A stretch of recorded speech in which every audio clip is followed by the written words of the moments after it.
about a bunch of other stuff, no? You can start about a bunch of other interviews? Okay. Well, no, it's kind of behind-the-scenes stuff. Oh. It's People planning like behind-the-scenes stuff. Yeah, it's planning material. I'm going to mention names and stuff. Got it. Speaking of behind the scenes, did you see my new bike? Check it. New bike? Oh, no. Where's the Mercs? It might be. It's a new old bike. Yeah.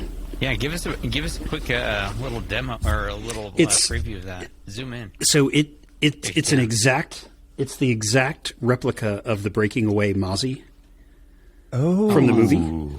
But it was commissioned in 1980 by a collector here in Indiana. Was built in Mozzie, California by Dave Moulton of Fuso fame. Has a meticulously match-painted original SILCA Impero pump. Full super record. And it has never had pedals on it. It's never been ridden, not even once. What? I mean, it is like perfectly pristine. Has the original aluminum 6-speed campy free hub or freewheel. I mean, everything about it is just, it's like the old school, silk tubulars. It's just ridiculous. And so anyways, a collector that I knew had it, or actually the guy who originally commissioned it passed away, and another collector I know had picked it up.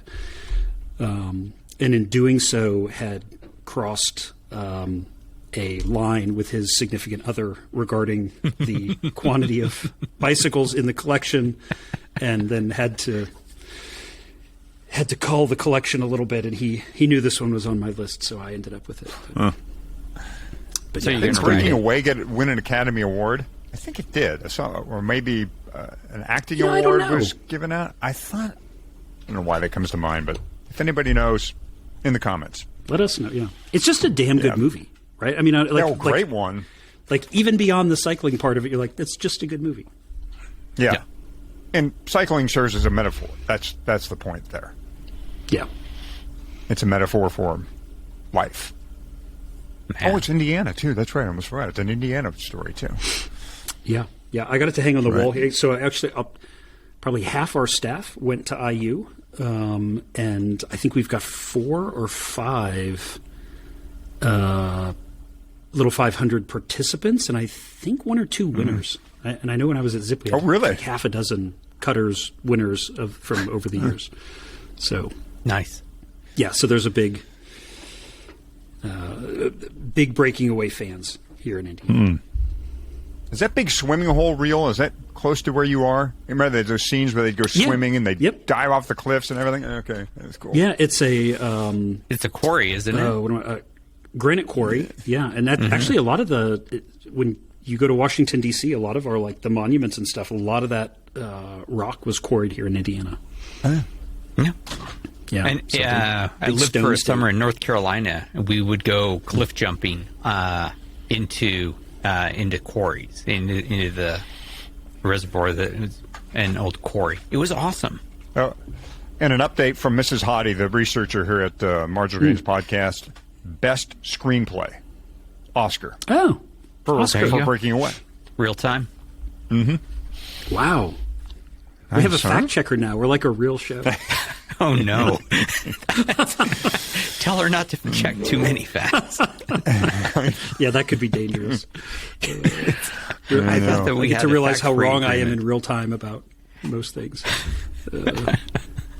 Very fun. I love it. Okay, so we have a fact check. No. No captions. We have an Ask Josh Anything episode that's mostly a sealant episode here, but I still feel comfortable calling it an Ask Josh Anything episode, number 23, right? Are we all cool with that? I mean, Josh, I don't know if you saw what we've got here as far as questions and layout, but it's like 99% sealant driven. Okay. Are we all cool with that? Did you guys send like a script outline, or did I? I'm sorry, I'm so hopeless at Google Drive. Is it in Google Drive?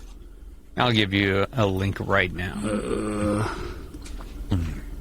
So when we tell people that Josh hasn't seen the questions, this time it's absolutely actually true. Here we go. There you go. It's truly by SILCA.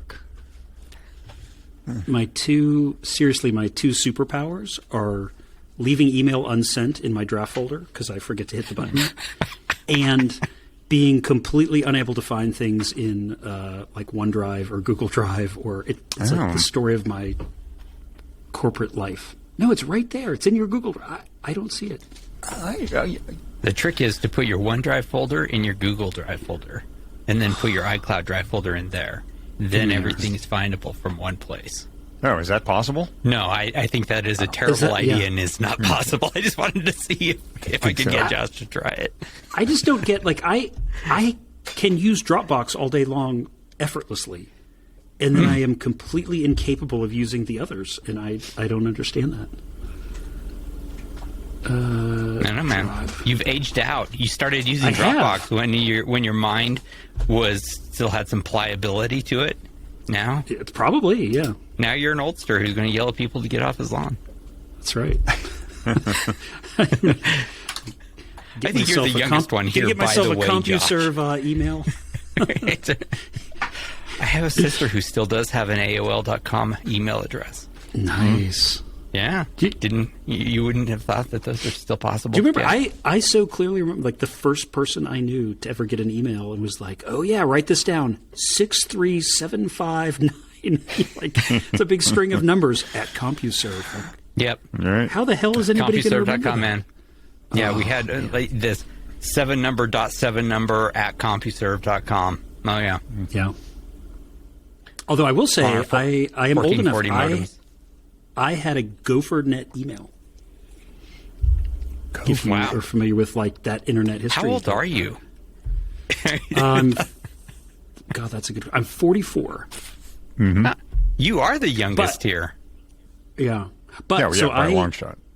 I was lucky. I went to high school at the University of Minnesota, and they, that was like the GopherNet thing, and so we had the internet before like anyone else had the internet. I think it was like Minnesota, Caltech, MIT. I don't remember all the, but yeah, because then when I ultimately went to college, like, I don't think we even got email for like another year after that. So that GopherNet thing was early. I had a Prodigy account. Remember them? Prodigy? Oh, I remember Prodigy. I had a Prodigy account. They peaked quickly. They did. And for a while I was using Unix commands on the internet. Yeah. It was back when we were on Netscape. Netscape. Oh, God. Right? Netscape. Oh, those were good days. Yeah. I still don't see this file. Okay, have you found the Google folder, Josh? I'm in the Josh drive. from Okay. SILCA. You are. It's Hold AJA23. Okay, AJA. You go to the shared with me drive and then Maybe that's what I'm missing. Did the link I in the chat, I sent you a link. You should have been able to go straight to it. Okay. There it goes. Okay, I'm there. Oh, you sent it in the chat. I was sitting here staring at my email. Oh. I'm sorry. Email. Chat. You kids these days in your chat. It's like our whole office works on chat, and they're all asking to get Slack, and I like. Should we be on TikTok too? I mean, no. We're now on YouTube. No. Okay. No, I don't. Okay, got it. Man, episode 72. So anyhow, that's crazy. Yeah. So we do the intro, and I do just the idea here, Josh. Too. I was talking with Fatty earlier. Is that a lot of times when there's a product launch at SILCA, we'll have you talk about kind of the basics of the product and how you got there. I think this time we'll just send people back to your YouTube channel or to the various descriptions you have out there already, and we'll try to dive quicker into the questions that have popped up since launch. Yeah. Does that sound cool? No, that's great. Yeah, because I don't like when I don't want it to become like a like a relaunch of the product. An infomercial? Right, yeah. An infomercial. I mean, it is. We are going to talk a lot about sealant, which is fine. It's a great topic, and we really haven't done terribly much on this show about it. And we'll just try to get to some of the questions that have popped up already about your product and about sealant in general. And also we're going to sell some steak knives. Right. And you have the interview, too, that we're going to insert into this show with Tom. Oh, Tim from Carbon Recycling. I'm Tim. I'm sorry. Yeah, Tim. Yeah. Yep. Okay. Tim Spahn. Perfect. Yeah. Of carbon fiber recycling, which was great. I just listened to it again. In fact, I edited it and then I listened to it again. It's incredible what he's doing. Yeah, it's pretty remarkable. Okay. All right, good We enough. just made a pre-show, I believe. That's a There you pre-show. go. That's our pre-show meeting. Pre-show meeting. And then after we Delight. record, I do have just a series of quick questions I need to ask Josh about some planning stuff that I've been working on too for future shows. All right. So Okay. do not Sounds run good. off after we're done. Okay. With this. You ready to record locally there, Josh? Oh, Have you set things up so that you can record locally with the Rogue Amoeba? Yep. With the M1 machine? No, so I continue to not be able to figure out how to get that to work. Oh, don't sweat And it. I've tried. Like, you have to do will that thing where you go into, like, safety mode or some nonsense. Oh, it is a process. So don't sweat it. We are recording your local copy on Riverside, so you're good. Okay.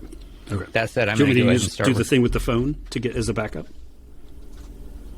No, if we lose you, I think we're screwed. Okay. All right, are you recording, Hottie? Nope. Hold on. Hottie. Okay. 3. I was just making a folder for us on the cloud. Okay. Okay. All right. Now I'm recording. I'm recording a backup too. All the good stuff. Great. Countdown? Okay. Episode 72, Ask Josh Anything, number 23 countdown. In 5, 4, 3, 2, 1. 1. Okay, here's the open. The Marginal Gains Podcast is brought to you by SILCA, creators of the finest pumps and tools for bicycles. We're also sponsored by Shimano, which has been making the finest cycling components you can buy for more than a century. Shimano is also making history with components through its Pro line. Bars, stems, saddles, seat, and travel bags. There is more to Shimano than shifting and braking. By a lot. Go to pro-bikegear.com to see all the ways you can have Shimano performance on your bike. Well, you thought lube was this show's rabbit hole? Not so fast. We have found a new obsession, guys. Maybe, hopefully, a little more straightforward than lubrication. Maybe. No way. No way. And then we'll have a 20-minute after show where Hottie talks about lube. Yes. I know. Thanks for the shout out, by the way. By this show's rabbit hole, you just mean your rabbit hole. I know. Josh, thanks for the shout out on thanks for the shout out on Dylan's YouTube channel, by the way. Oh, was that funny. killed me. Yeah. He goes, Hottie just keeps bringing it up. It never ends. It's I go, not yes, me. It's him. I still got it. We have called people for help. Seriously, now that you're retired, you could like work the phones for us. I mean, I think I think could. about that. You could just Actually, some people think I'm somehow employed. I have a few people who go, yeah, do you know? Oh, yeah, I get it all the time. Yeah. Like, I mean, I have think you Martha would seen, love that because she's like, let me patch you through to Hottie to answer this lubricant question. That could be a fun experiment. We're doing this. Oh, yeah. Okay. We're doing the show. Here's the intro. It says intro music, so intro music. Yeah, the music's done. Okay. This is the Marginal Gains Podcast, a show that makes a big deal about the little things and how those little things can be a big deal. This is episode... We'll redo that again. And I will mark it down, because that was a bad one. See, this is why people stick around for the whole show. My Connex pen is running out. Bike Company pens. That pen is dry. Intro. This is the Marginal Gains Podcast, the show that makes a big deal about the little things and how those little things can be a big deal. This is episode 72, also known as Ask Josh Anything, number 23. I'm Hottie. And I am Fatty. And I'm Josh Portner from SILCA. Well, since we last spoke, a lot of new stuff has been launched by Team SILCA. You have a new biodegreaser out, Josh. SILCA's new Matone Grande seat bag is out. And by the way, one of my buddies, very happy that you went with the enlarged version of that seat bag. He likes to stuff a bunch of tubes in it. You know, he feels like he's going out for a 5-day ride, and he tries to push everything in a seat bag. So he's very happy with that. You won an award. We all know Congratulations. Yeah, you won an award for Best Innovation, product with the best innovation for Synergetic Lube. That came from Road.cc. Congrats on that. There's a new category in the tire pressure category, that being tire type. So a lot of new stuff happening at SILCA. But the biggest news has to be that SILCA is now in the sealant game for tubeless tires. And it's not just one product. No, how could it be? It's two. You have the ultimate sealant powered by carbon fiber and the replenisher. Now, I'm saying the replenisher. Maybe it's just replenisher, like the cleaner, or he's a fixer, the fixer. I don't know. The ultimate, though, contains recycled carbon fiber plus a latex foaming formula that helps dam up a puncture.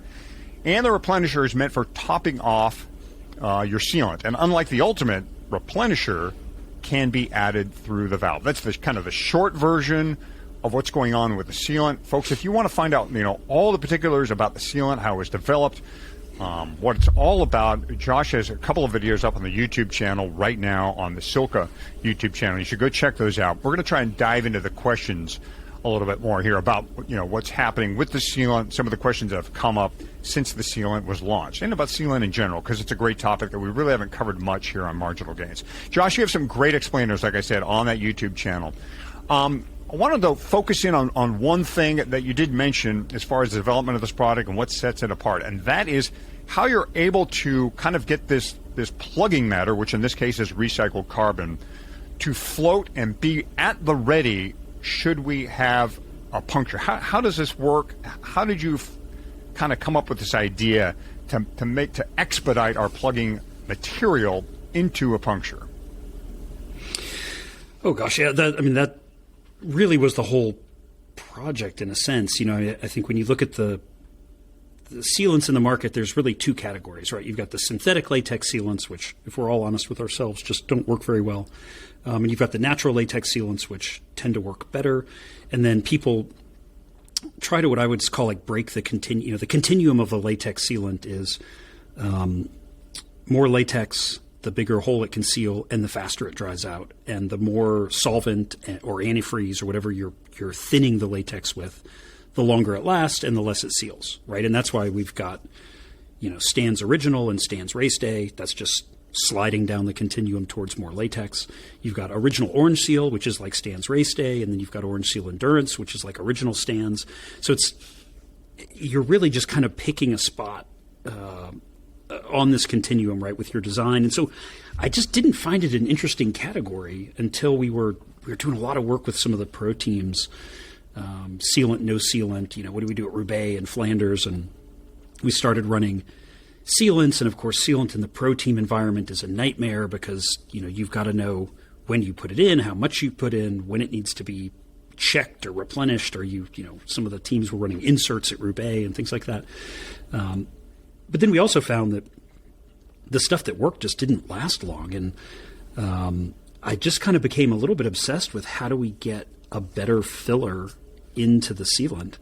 And then I noticed from a puncture actually that we had at Roubaix last year that you put these crystals, right, in the case of the one brand, or glitter in the case of the other brand, they put these fillers in there to plug the hole. But when you look at the hole from the inside of your tire, there's pretty much never a piece of glitter in the puncture or one of those crystals. And for me, we talked about like the mental models on the modeling show. I think I and probably everyone else had this mental model of like the little puddle of sealant, like full of these like floating crystals, being churned up in the bottom of the wheel. And that when you puncture, the sealant flows out and it carries these crystals or glitter or whatever with it. And so we started testing, and what I realized is that our model was kind of broken, that in a spinning wheel is like a centrifuge. The sealant is all flung out to the perimeter of the wheel, and all of those heavier than the liquid particles are pinned up against the wall. I like to say it's like that carnival ride, where they get everybody spinning and you get pinned against the wall. They're like, now raise your arms, and in the moment that puncture happens, you're asking that piece of glitter to, raise its arms, right? Hey, get off the wall and move 2 centimeters downstream so you can go fill that puncture. It doesn't work. No. And so we started testing here in our lab, and it was maddening. You would find a piece of glitter, 3 millimeters from a puncture, and it hadn't made its way into the puncture. And of course it didn't. It's pinned to the wall. And I think this is a reason why, and we've all done it, when you get that flat that won't seal, you stop, and then you lift the bike up and you kind of spin the wheel slowly. And in that moment, you are creating the scenario that's in the model that we've all been thinking of, right? The puddle at the bottom, and you're spinning the wheel to get the puncture to run its way through the puddle, and then you can get it to seal. So I got really obsessed with what's the lightest, lowest density, highest surface area thing we could put in a sealant. And of course it's graphene, which is, real graphene's way too expensive. And the next best thing would be carbon fiber, but it can't be. We started with commercial carbon fiber. Actually, I have piles of it here. Behind me in the lab. Commercial carbon fiber, as you buy it, is coated with this thin liquid resin called sizing, and that's what helps bond the epoxy resin to the carbon itself. And so the sizing makes it heavier than it needs to be, but it also makes it sticky. And so we started playing with ways of stripping the sizing off. You soak it in acetone or whatever. And we found that the raw carbon fibers really did a good job of staying in suspension. They were just hard to make. And so then we had the idea of, and it's an old tactic. It goes all the way back. I think Affetto Mariposa was the first to do it probably 10 or 12 years ago. But, if we foamed the sealant and gave it, an incredibly high surface area with a nice surface tension in the bubbles, would the fibers kind of stay suspended up in the bubbles? And sure enough, they do. And so, when you look, actually, if you guys are on camera, I've got a whole bunch of these samples, but here's a hole in a tire, and here's the little volcano of carbon that gets pushed up against the hole on its way out. And we find that, if our test fixture punctures the tire 36 times in one revolution, if you're lucky, you might get a piece of glitter in a single puncture, but when you do it with this foamy carbon stuff, you will get a little mound of carbon in every single puncture, every time. So it's pretty cool. So I feel like we use that to kind of break away from the continuum. And then the most fun part of the story was we discovered this place in Oak Ridge, Tennessee, that's actually recycling bicycle frames and race cars and aircraft parts into this raw, what we would call pyrolyzed carbon fiber, where it's got all of the sizing and the epoxy resin burned off under vacuum. And so it's a pretty amazing process. When they pyrolyze it, it splits into raw carbon, methane gas, and a liquid petroleum product. And that liquid petroleum product is refined on site into jet fuel. And the methane is actually pumped back into the furnace that's heating the vacuum chamber, and is used. So this 100 pounds of carbon is actually putting out enough methane to heat and pyrolyze the next 100 pounds of carbon. So it becomes like a totally self-sustaining process from an energy perspective. And then you get this really beautifully pure carbon fiber out the other end. So, the sealant, if you're buying SILCA Ultimate Sealant right now, it contains probably one of about 80 bicycle frames from the Kestrel Fuji companies, a Corvette C5R race car, and a handful of rear stabilizer components from an Airbus that were all chipped and ground up and then pyrolyzed to make the carbon that we use to load this first 1,000 gallons of sealant or whatever it is. So So kind of a cool process, kind of cool story. I love it. I want a bottle that has, specifically it's like, Fatty, we made this out of your beloved felt bike that you rode back in 2018. It's like, man, my old bike is now sealing my tires. Now, I want to ask about the continuum that you were describing, where basically you have the continuum of lasts long to seals well, right? It is sort of the old latex continuum. Where would you put this in that continuum, in the last long to seals well? Yeah, so our base formula on the continuum is somewhere right about at original stands or Orange Seal Endurance, which are almost identical in their kind of percentages, right? So you're looking at,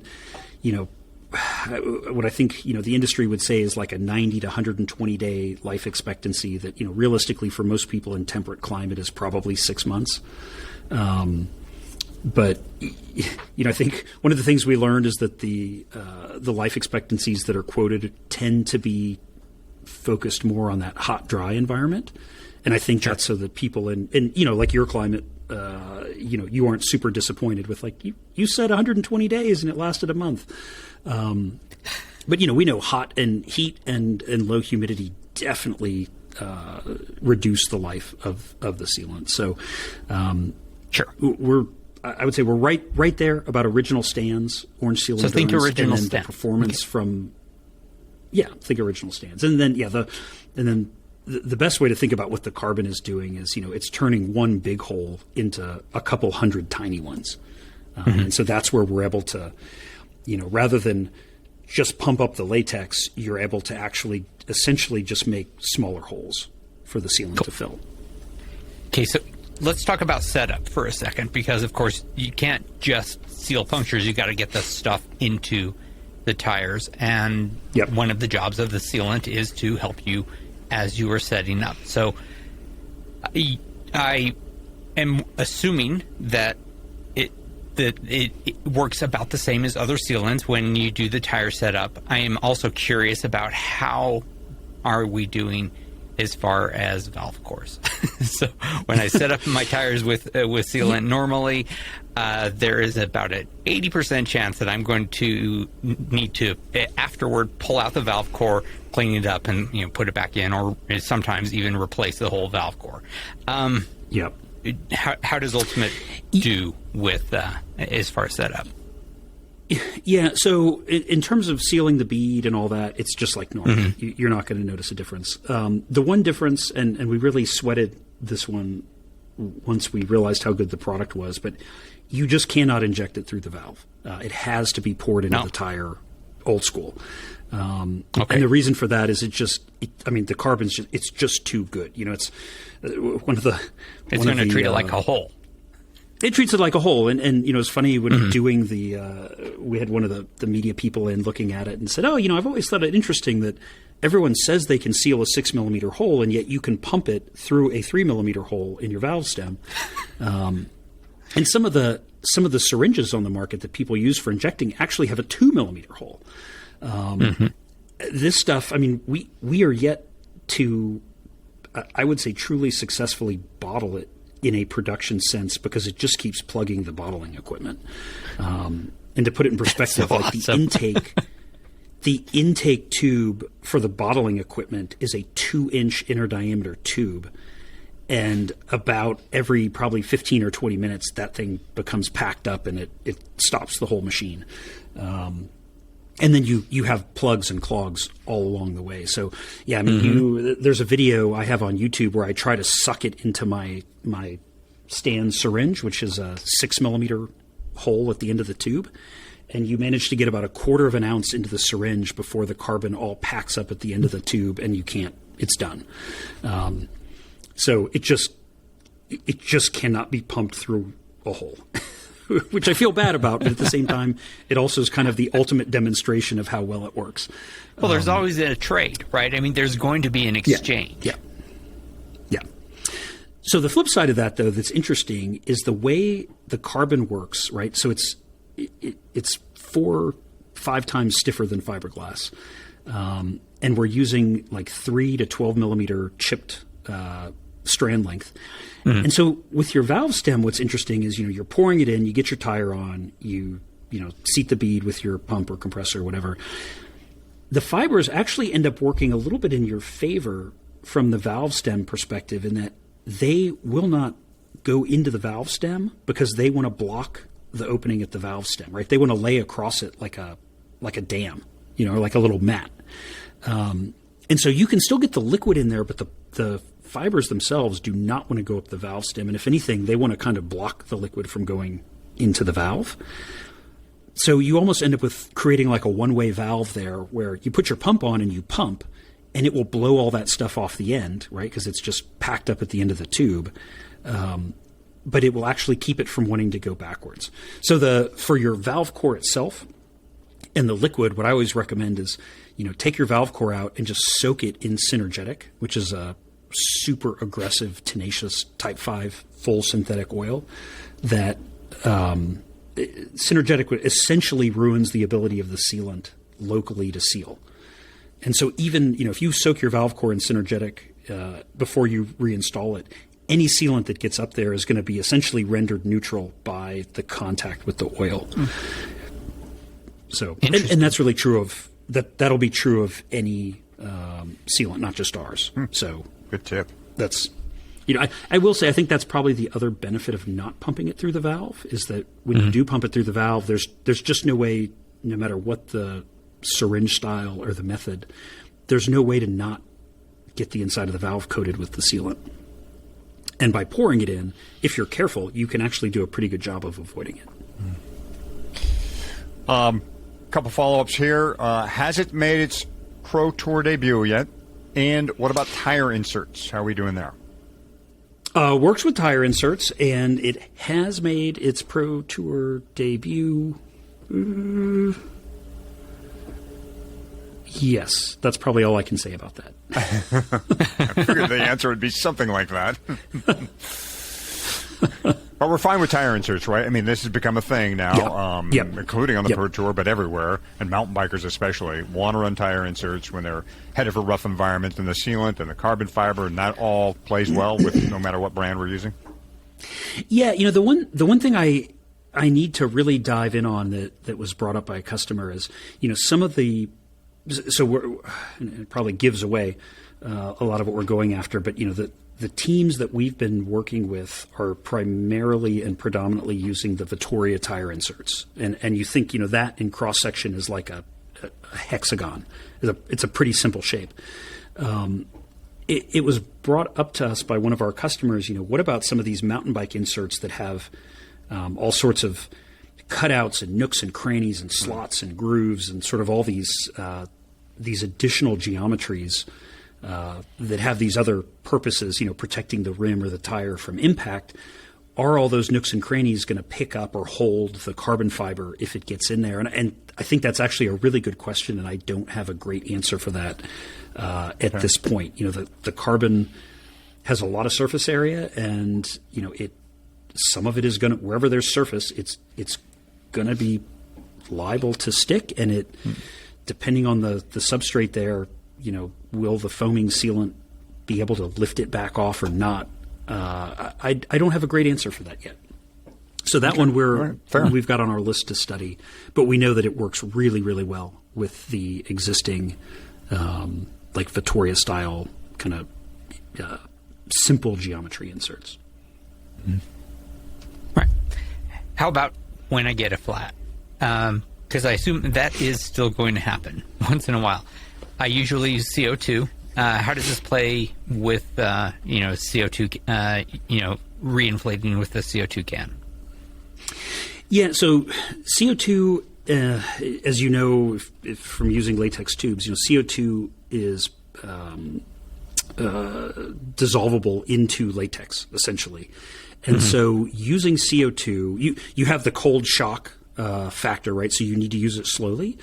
You will reduce the ultimate life of the sealant by using CO2, and that's true with us and all of the natural latex products out there. It's just the nature of the latex CO2 interaction. So I would say we're really no different from a Stan's or really any of the other brands in that regard.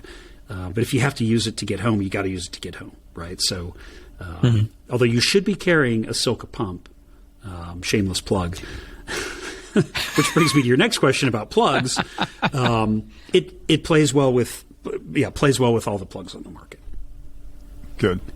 Yeah, just we were thinking about the racer environment, though. I mean, those folks want to get back in the game. I watched, in fact, Colin Strickland. He was at, one of the opening gravel events, and he suffered a number of punctures, but he was, for the most part, able to get back in that lead group because he was pulling out CO2 and bam, hitting his tire and he was getting going again, which is, it's obviously key for a racer to be able to do that, especially in the gravel days these days. Like, those guys at the front of the race really want to keep moving. Josh, we've already started receiving questions here at the podcast regarding your sealant, even though it's only been on the market for a few weeks now. So let's get to a few of those. Ian McLaughlin actually phoned me to ask a question. Ian was the guy that helped set up our interview with Guillaume Boivin of Israel Premier Tech, and so I was happy to take his call and take his question. He said he has no issue when he needs to replenish sealant, cracking open his tire. He's like, that's not a problem for me. I don't mind doing that. So his question is, A, is it okay if I just pop my tire open when I need to and add the ultimate as opposed to using replenisher? And while replenisher's on the table here, Josh, maybe you want to discuss quickly about the pricing structure of replenisher. I think a lot of folks have pointed out already that it's higher than most of the other small bottles on the market. So, A, can they just top off with ultimate if they crack their tire open? And B, cost to the replenisher? Got it.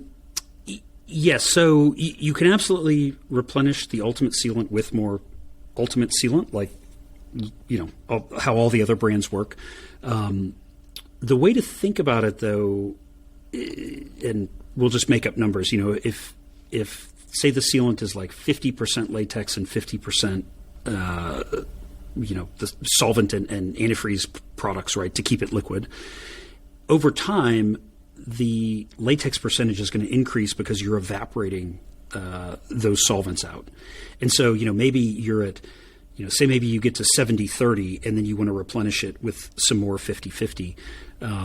That is not going to take the whole system back to the original 50-50 design. And so what we've done with replenisher is it's a little lower on the latex and a little higher on the solvent, so that in theory you're actually able to kind of get it back to that original spec, if that makes sense. So we've sort of just played with the levels to get the math to work out over time, and that way, the goal was to be able to replenish 4 times, over the course of call it a year to 18 months, depending on your climate, 4 replenishes, and at the end of that cycle, still have equivalent chemistry, chemical makeup, and performance as when it was new.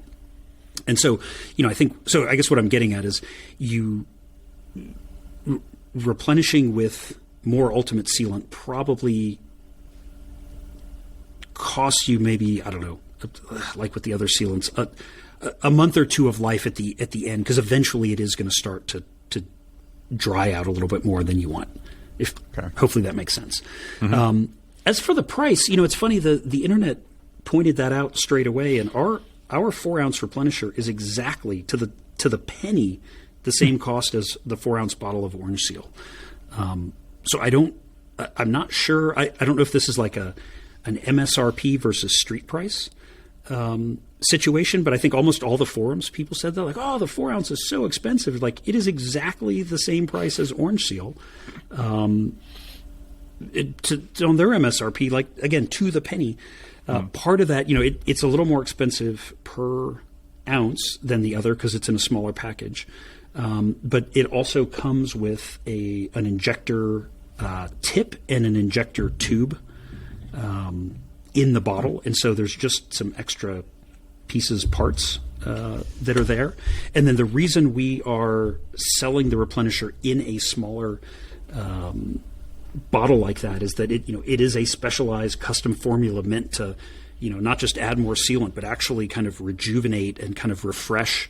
There are a few extra special things in there to try to refresh the existing sealant, and it really does just have a little bit higher cost of goods plus, the time to bottle it and the extra bottling components. So, but I would push back on the more expensive and say it's the same. Theoretically, maybe you're finding the other stuff on sale or something, but theoretically, it should be. I'm just astonished that people on the internet have complaints. That's new. I know. I will say it made my day. We were like lit up on Pink Bike with it just went so sideways, and people were just saying the craziest shit. And so I went there and I kind of ranted back at them with nice to see the outrage, but you're all morons, and here's why. And it was so funny that the response, they're like, well, clearly he doesn't understand that the average IQ here in the Pink Bike comments is 37. And I mean, people really took it very funny. And then it actually, we ended up having a really good, genuine conversation because it got, people were like, oh, and it's full of microplastics. Thanks for fucking up the environment, SILCA. And you're like, whoa, there's no microplastics. You just invented microplastics. It's like, oh my God. I mean, it's just, but it is like one thing leads to another, and there's outrage involved, and then people are just spewing, right? And Josh Portner, CEO of SILCA and feeder of trolls. That's right. Gotta set them straight. Yeah. Okay, we have another question here from a listener and somebody in the industry, and this concerns something you have already kind of mentioned, Josh, which is the fact that you're using recycled carbon in the Ultimate. The question comes from Fergus at Ritchie Logic. Good contact of ours, great guy. And he wants to know more about this recycling stuff because obviously Ritchie has carbon products. They know about how carbon is made. And Fergus has heard these stories about recycling carbon and, people say they're recycling in quotes, but he himself has never seen where it's really been done in the truest sense of the word. So he wants a description from you or maybe somebody else about, how is this recycled carbon in the Ultimate any different from what we've seen or heard in the past? Yeah, so, I'll say having been 20 years in the industry making carbon, every composites show in the world, I've ever been to, there's somebody there talking about, end of life and recycling, and it's been huge in Europe for, all 20 years and maybe for the last 5 or 6 here in the States. And the reality is that it's just nobody's doing it. You take carbon's probably one of the most energy intense things we can make on Earth, right? You're taking a refined petroleum and you're heating it to absurd temperatures to refine it even further, and then you're coating it with these resins of ultra refined petroleum products and all these other terrible chemicals. It's bad stuff. And then, I think none of the I know Fergus, I'm sure, knows that, a really top-notch carbon factory has a couple percent scrap, and the stuff that's scrap is just thrown away. You can't do anything with it, right? So I think you take this thing that's got this huge, really pretty bad environmental footprint. It would be great to do something with it. And, I think the challenge for the composites industry is that the structural part of the industry and the aerospace part of the industry wants nothing to do with recycled because they don't know, they can't control or know the paper history of the origin, right? So, nobody wants to get on an airplane where they're like, oh, part of that wing was made from something or other, maybe some bicycles. You've got to have this traceability that's pretty unbelievable, and that's why the costs are what they are, and why it takes 20 years to get something approved in aerospace. And so it's just a hard problem to solve, and I think it's a problem for Tim at CFR. We can recycle carbon fibers into chopped length carbon fibers, and now you've got a situation where it's that is amazing, but nobody actually wants to buy it because they don't know what to do with it. And so, part of where I'm proud of what we're doing is we're doing a little bit of a part to create a market here. right? And like this, it's kind of like what's happened with PET plastic here in the U.S. China used to buy all of our PET, so we recycled our soda bottles and water bottles, and it all went to China and got recycled into plastic. Well, China stopped buying that stuff a few years ago, and so pretty much all the soda bottles and water bottles we recycle today just end up in the landfill because nobody wants them, right? There's no market for that product. And so I'm thrilled that we're able to create a market. He's right. It's still a bad, not bad. It's still in some way wasteful that you've got this thing that ultimately is going to live out its life for the next year or two in the sealant. And then when eventually the latex will dry out and you'll peel it out of the tire and you'll throw it away, or you'll throw it away when you throw the tire away. So it ultimately does end up in landfill. But in the meantime, it is displacing whatever other particulate you would have put in there, right? So, if not this, somebody is using virgin petroleum to make glitter, right? And so if I go buy glitter, that's somebody's making that from this whole, value and manufacturing stream to go from petroleum coming out of the earth that's going to be heated and melted into pellets and then shipped to another factory to be melted and heated again, and so on, to be made into glitter. Or slime uses fiberglass, and you're going to have to get the sand and transport it and then heat the crap out of it and then make the glass fiber. So no matter what you put in there, there's some logistical and very energy intense value stream, right, to make whatever that product is. And so this is a way of just reducing that pretty considerably, and while at the same time trying to create a market for something that I think we all want to exist, but if we're not willing to engage with it and create that, then it's never going to happen. Yeah, the Tim that Josh is referring to is Tim Spahn of Carbon Fiber Recycling. He's got a terrific and fascinating business, and Josh and Tim sat down for a nice interview there at SILCA headquarters. So have a listen to this about what Tim is doing with what has been disposable stuff, and then how Josh is integrating that into his new sealant. All right, Marginal Gains listeners, welcome back to the show. I have a very fun and interesting guest with me today, someone that you will not recognize the name of, but someone who is really integral in the launch of our new tubeless tire sealant with carbon fiber, and that's Tim Spahn from Carbon Fiber Recycling. Hi, everyone. How are you? Welcome, Tim. And this also, if you're watching this on YouTube, this is our first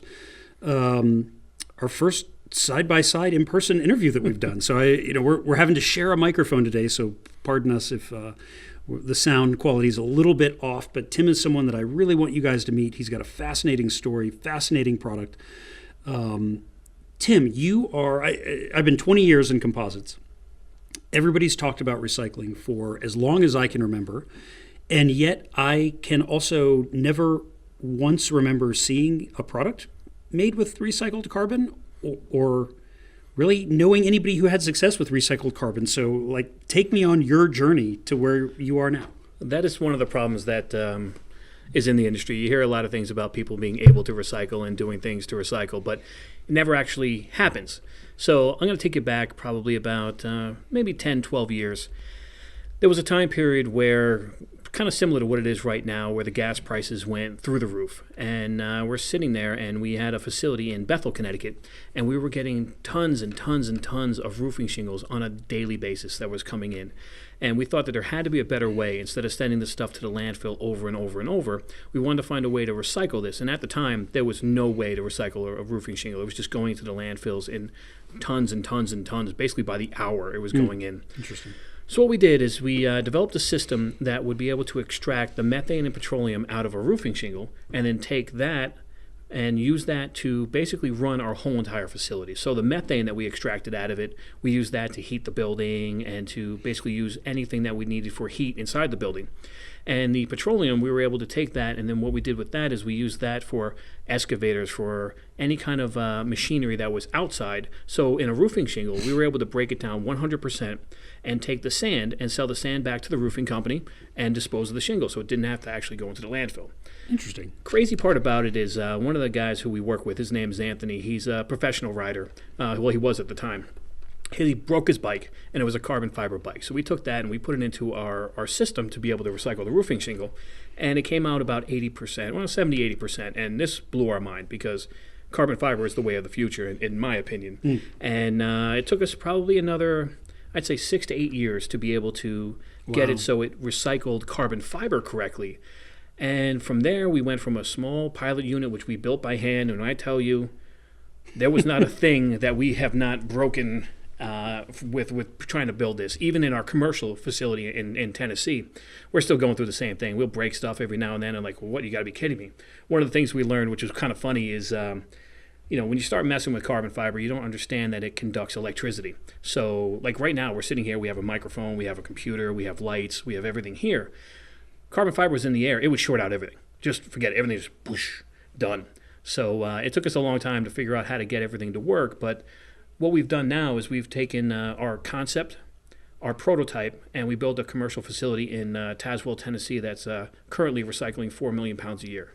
Wow. Okay, so take me through the process itself, right? So I worked with carbon. I think our listeners all know carbon. The bike you're riding, the wheels you're riding. It's it's a solid, right? And it's super strong, and it's covered in resin and sometimes in paint and other things. So I guess walk me through what's happening through the process from start to finish. Start to finish. All right. So right off the bat, I am great at breaking things. I am not good at putting things back together. So that's your world. What you did is phenomenal. So what happens here is I'll use bikes, for instance, just because it's just an awesome topic. So you take your bike frame. That bike frame is going to go, and it's going to go through a humongous shredder. I'm talking a shredder that could chop up a Jeep Grand Cherokee in probably about 5-10 minutes. I mean, this thing is massive. Then from there, it'll go through a couple other separators just to get out all of the metal that we can get out and break it down even more. Then it goes to a thing called a granulator, which chops it down into a 6 millimeter form. Then from there, it'll get fed to our reactor at 600 pounds an hour, 24 hours a day, 7 days a week. And as it goes through that process, remember, you were talking about how everything is really hard and solid. We have to separate that. We have to get the fiber to be loose and fluffy so that it can be used back in another product. As it goes through, it's a pyrolysis method that we use. The pyrolysis method will extract the methane and the petroleum out of it, like I described earlier with the roofing shingles. We take that fuel and we circle it back, and we run our facility with that fuel. So zero goes into the landfill. Nothing gets, there's no burning or anything like that. The fiber is captured back in a soft, fluffy form. And then from there, that fluffy form can be used in anything from, concrete to composite parts, back into bike parts, all kinds of stuff. And Josh has an incredible product. That's why I'm here today. That just blew my mind. And I love the fact that he took a 100% recycled carbon fiber and was able to use recycled bike parts back into a bike. It was awesome. I'm glad you invited me here today. Oh no, I'm thrilled to have you. I mean, honestly, you really saved us. Our vision of using carbon inside the sealant was hampered for, I would say, almost a year by the fact that most carbon products, as our users would know them, come, even the quote unquote raw product, to Zip or Envy or one of these brands, is coming in at the minimum with something called sizing on it. Yep. And sizing, it's kind of like an epoxy precursor. Well, what happens here is the carbon fiber is basically many, many, many hairs held together. So if you have a 3K, so 3,000 strands held together, and they need something to go over top of that. So you have a 3, a 6, a 12, all the way up to 500K, so 500,000 strands mixed into a piece. So the way to get those to hold together is by putting the sizing on it, which is the problem in, if you're going to disperse something, you can't disperse something that has sizing on it. Right. In our product, because it goes through the pyrolysis system, when it comes out, it's a dry fiber, no sizing on it. It's a raw carbon fiber that you can put sizing on if you want to, but in a lot of applications, you want it to disperse perfectly throughout your product. Yeah, and for us, we found the sized carbon in the sealant. It behaved just like giant glitter chunks, yes, right? So it's heavy. Yeah. The sizing adds a lot of weight. That's not recycled carbon fiber. Correct. So a lot of people, you'll see something that'll say, reclaimed or recycled carbon fiber, but that there is a bobbin, and it's just chopped. So it's virgin carbon fiber, so it hasn't been in the product yet. What we're talking about here and what we actually have next to us is carbon fiber that could have been an airplane, could have been a bicycle, could have been something, but this is after it has used its life and now gets to live again. That's so cool. Okay, so I think my other favorite part of the story is, and you said it, but explain it. So as you're explain pyrolysis for our listeners, and then this idea that once the process is rolling, and it's true with your roof shingles as well, that it's self-fueling. Yes. I'll explain how that works. Okay, yeah, it sounds nuts. So what happens here is once we get up and once we get running and we're balanced and we're sending material through, we're generating gases. So there's all different types of gases that come out, and then there's also liquids that come out. Those gases we can capture. So nothing goes into the atmosphere. There's nothing going up and polluting the sky, polluting our air. So we capture everything, and we're able to use that again. So the heat in our system, pyrolysis is the heating in the absence of oxygen. So in our system, we need to generate heat. So that heat, as we send the resin through, as we send like the bike behind us, as we, that bike's not carbon fiber, but if that was a carbon fiber bike, it would break down and the glues would turn into either methane or petroleum. We harvest the petroleum and we can use that again in our system, and we also harvest the methane and we send that through our system as well. So as we're running, we use no outside power. Wow. So the exhaust essentially becomes the fuel. Our exhaust is so clean that we're not required to have stack monitoring. Wow. So we'll get tested once in a while, but there's no monitoring on it. Yeah. That just tells you how clean our process is and how small our carbon footprint is. Now, on top of that, so you have a bike. So we use bikes again. You're going to have, your bikes are incredible. So we have titanium, we have all kinds of different types of metals that are there. Those metals all get separated out and they all get returned back into the scrap industry. So nothing at all goes into the landfill. Wow. So all the aluminum comes out, all the tie and steel. Like your tires will get broken down into methane and petroleum. Literally nothing goes into the landfill whatsoever. That's our pledge. If we accept the material, so in our process, you have to let us know what you have, because certain things we can't take in, like we can't take in glass fiber. But if it doesn't have glass fiber in it, we can take that material in, and there is not a single thing that will ever hit the landfill throughout carbon fiber recycling. Wow. It's super exciting. So we will go ahead and put up some images you've been sharing with me. But for the listeners on the podcast who can't see the images that are coming up, explain. I look at this. I don't even know what you call it. The reactor. Yeah. The main. Give everybody an idea of what they're looking at here. It's a thermal distortion unit. It's huge. Is the best way for me to word it. I can't get into too much detail on the exact system itself, but in the system itself, it'll have, of course, a beginning and an end. And as it goes through that process, the carbon fiber gets cleaned as it goes through more and more and more and more. And all of the contaminants, all of the things that would be the paint on a bicycle, the carbon fiber, the carbon fiber that's there that has the resin around it, all of that stuff will get extracted off of that. And then as it goes through, we harvest those materials, and the carbon fiber comes out as a clean product that can go into anything that uses a chop fiber. It could be back into more, bike parts. It could be part of your car. It could be anything. It could be the concrete that you're walking down the street on. Wow. Well, so think, for you listening on the podcast, think International Space Station. It looks kind of like that. Yeah. So those of you on the YouTube channel, you're already seeing it. But for you on the podcast, it's this is amazing. Okay, I know you can't talk about a lot of the projects that you guys are working on, but pick a couple for me that you can, besides what we're working on together, which our listeners will know about. Pick a couple you can talk about and just help people get their minds around all the possibilities here. Well, I'll take you to one that we did in 2019.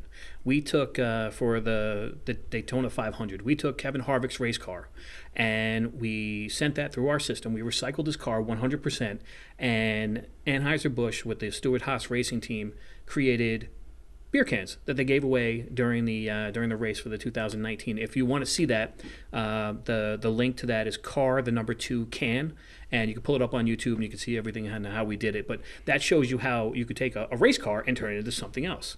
A couple of other projects that we've done. A lot of people have taken our fiber, because our fiber, at the end of the day, is probably about, I'd say, 1/4 the price of virgin fiber. So besides the fact that you're getting a recycled material, there's a lot of cost savings into it as well.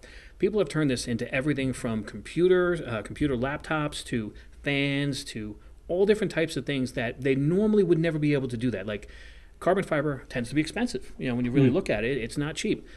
Glass fiber is a little bit cheaper. So you're able to take carbon fiber, replace the glass fiber, and the amount of carbon fiber you have to use compared to the glass fiber is almost half of what it would be to be able to get the same strength. Yeah. And that's where people are really using a recycled product. And also in concrete, there's incredible advantages into concrete where you can electrify the concrete. We're up here, we're in Indianapolis. Okay, you guys get snow.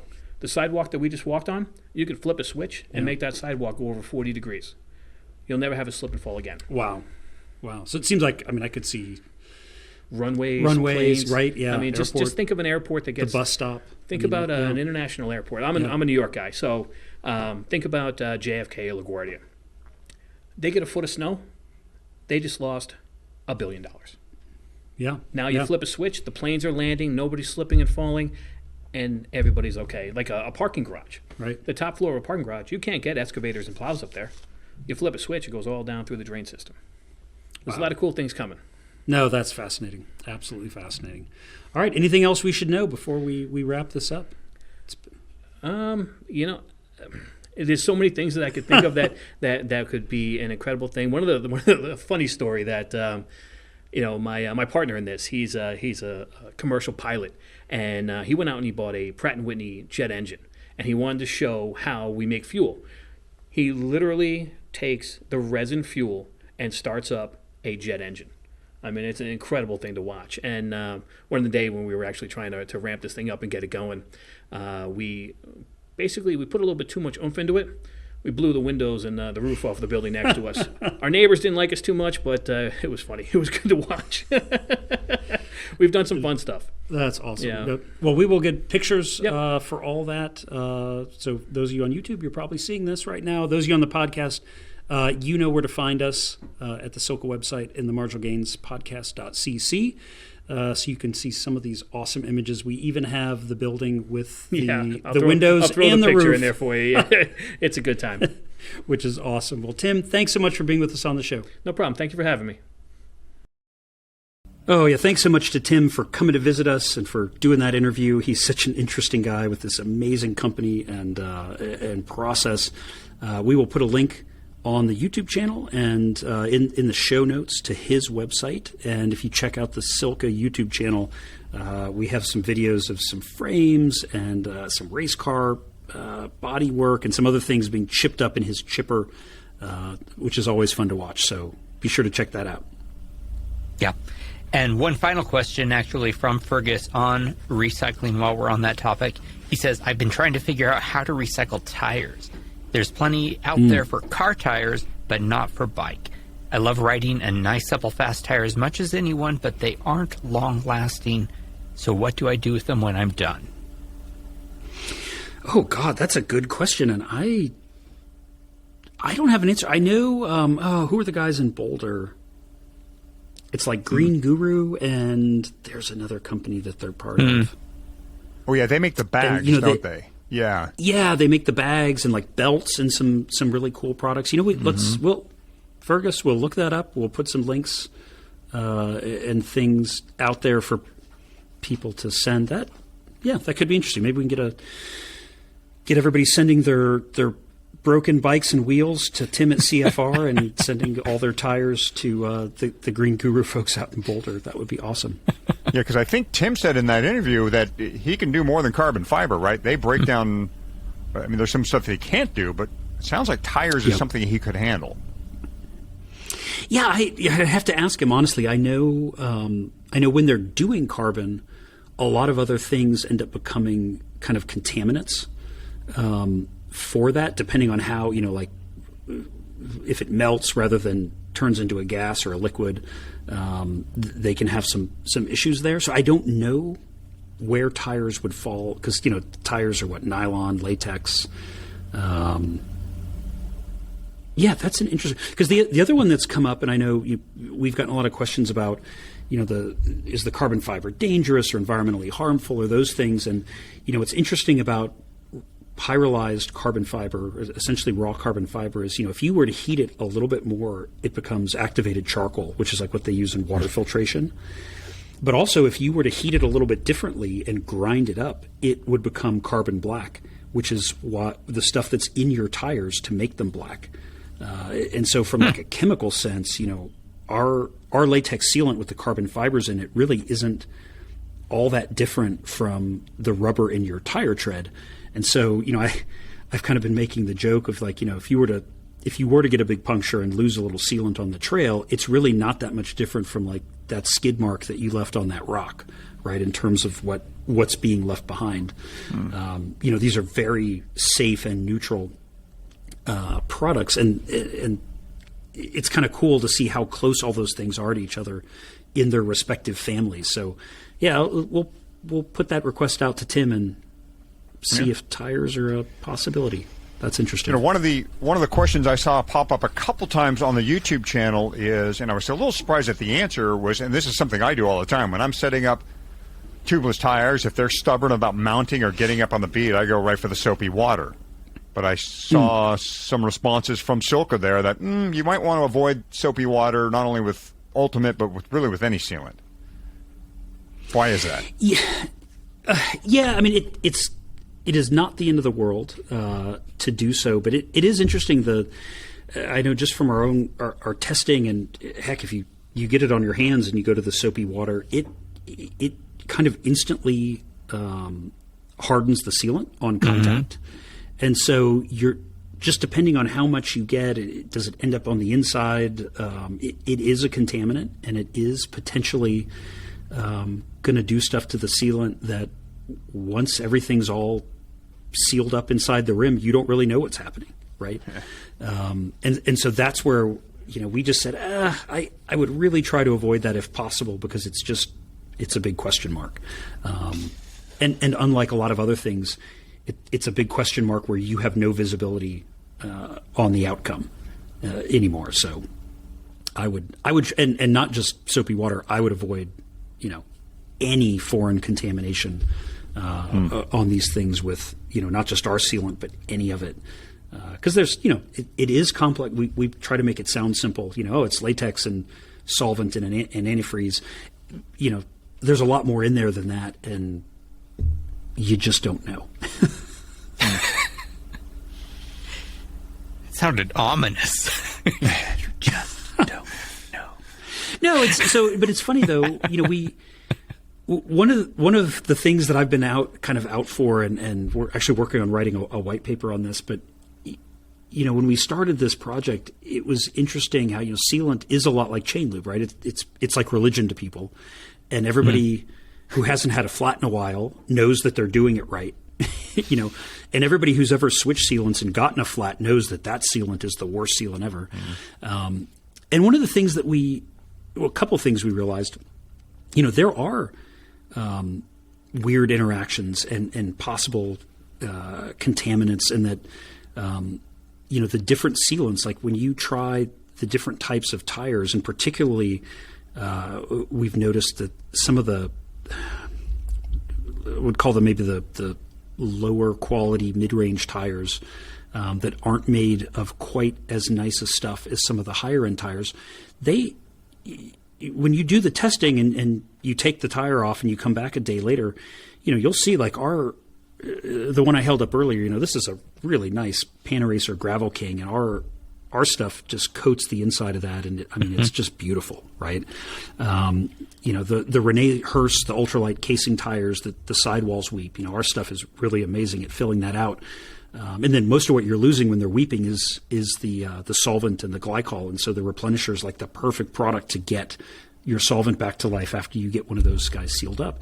But you see on some of the more middle of the road tires from some of the more middle of the road brands that they've got residual mold releases or powder or other things on the inside of the tire that quite frankly change in small ways, but subtle and meaningful ways. They change the chemistry of the sealant. And how many factories are out there? How many different chemicals are out there like that? I have no idea, but we definitely see different interactions between sealants, ours and all the other brands, between tires. And so that certainly got me thinking like, oh, it's probably not just as simple as, this sealant always does that, or this tire always behaves that way. There probably are interactions that are worth noting.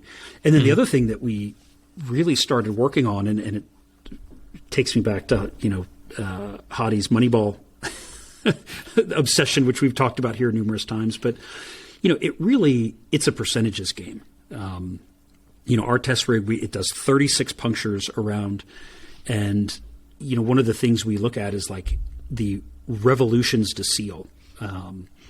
And, it's pretty interesting. I mean, something like original stands, if you do original stands at a higher pressure, like 80 PSI, your revolutions to seal can be somewhere between 2 and 7, right? Maybe 8.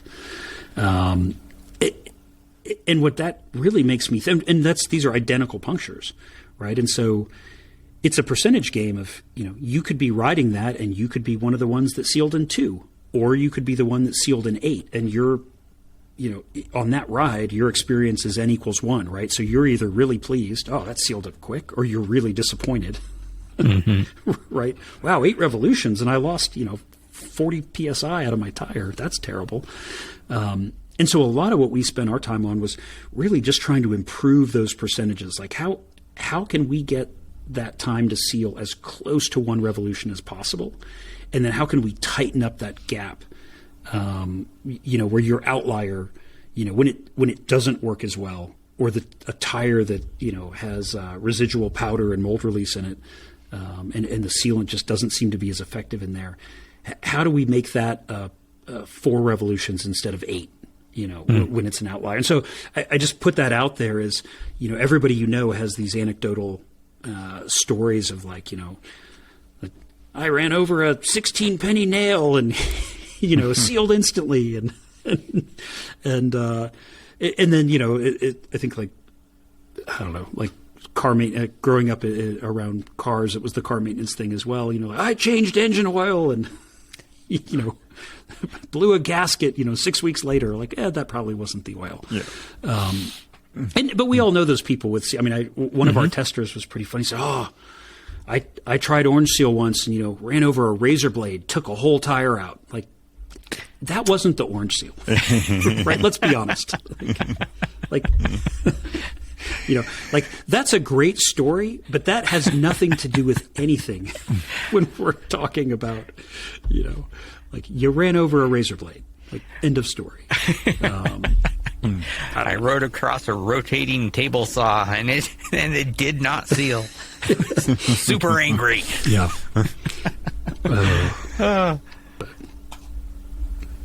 Good stuff. We ready to call it? I think. Yeah. That'll be an hour and change with the interview. Sure. All right. Mm-hmm. Perfect. Well, let's go ahead and call it right here and wrap the 23rd Ask Josh Anything, the 72nd episode of Marginal Gains.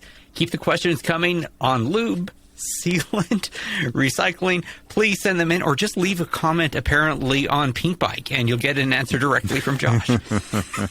Or Slow Twitch, or anywhere else. We'll find you somehow. Here's the traditional way, though. You can leave a comment on this or any episode at marginalgainspodcast.cc. Text or call the Marginal Gains hotline, 317-343-4506. That's 317-343-4506. Or send a smoke signal. We get those, too. So many ways. And remember, subscribing, rating, and reviewing us on Apple Podcast helps other super nerd cyclists find us. So please take a moment, give us a review. It really does make a difference. It really does. Thank you. Yep. And if you're looking for what platforms this show is available on, you will find links to where we are on all of them. We are, in fact, I believe, on all of them. But take a look at marginalgainspodcast.cc, or you can go to pod.link/MG. Your personal recommendations to friends is, of course, the best compliment you can give the show. So please go do that. And we appreciate you doing so. And as always, thanks again for listening to Marginal Gains.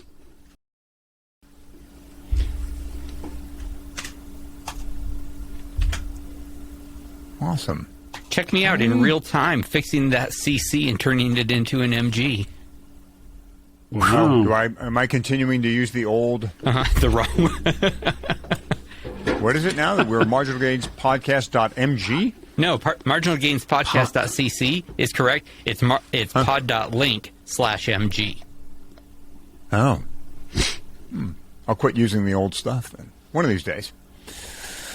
There we go. It's like internet magic additional right questions there. for another time. Yeah, that's a fun one. I didn't remember that we'd had that question before. I see on the Which one's dropper that? post thing that the pro writers using dropper post to get error. Did we really talk about that? I mean, obviously you No, referenced the that's- episode. So we had Ben Delaney on, and we talked all about all the ways that we're going to get around the new rules regarding Super Tuck and all that. We failed with Ben, at least, to bring up dropper posts. So in a follow-up show in the next AJA, I think it was, the three of us talked about, what about dropper posts to get around the Super Tuck and all this? And all three of us kind of went, nah, too much of a hassle, too heavy. And then the Slovenian goes out and says, I'm going to run a dropper for Milan San Remo, all with the intention of using it just on that last descent, the Poggio, which is a harrowing, fast, back and forth type descent. I don't know if you saw the video. I mean, he was taking so many risks. But I mean, in the end, it proved, I think, to be the difference. I mean, he drops a chain in the run into the finish line. Good God, I thought, you ran a dropper the whole time, then you dropped your chain? I mean, Jesus Christ. But he won, and it seemed to... That one to me is like your sealant percentage game. Like he almost crashed bad twice. Oh, I know. God, and I think the whole world would have been like, see, Dropper post. running the dropper post, he crashed his ass. Yeah. That'll never go anywhere. Right. It's funny though, right? I mean, I look at that of like, yeah, he used this thing, and other than that, it's flip of a coin. And But he gave up on his aero bike too. He had to run the road race, quote unquote, road race bike, so he could fit a 27.2 dropper in the thing. So he even changed bikes to all for that one little piece, one little advantage there. So. I'd be interesting. Put that in the tunnel. I'd be surprised if it's an improvement. The which Give up. Oh, okay. We definitely have to do an actual. This can't just be after show. This needs to be in an actual episode. So we need to do one with listener questions soon, and we need to include this one in and go into it a little deep. So we want to put what in a wind tunnel? The dropper post. Yeah, with the dropper down and the rider in the down position, correct? That's what we want to see. Well, we want to see both positions. Yeah.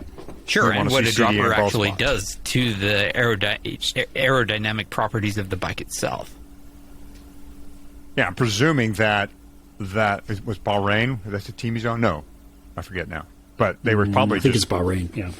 Yeah, they were probably just guessing, I would think. Like, oh yeah, this should work. Should. And he's ridden it before, too. Mm-hmm. All right. I have questions. Hold on. Can't go away. I'm going to go ahead and stop recording at this point. Yeah. Sorry, guys, you don't get to hear what this is. But thanks for listening to Marginal Gains. Thanks for listening. Pre-real show and boring, after show. boring. Yeah.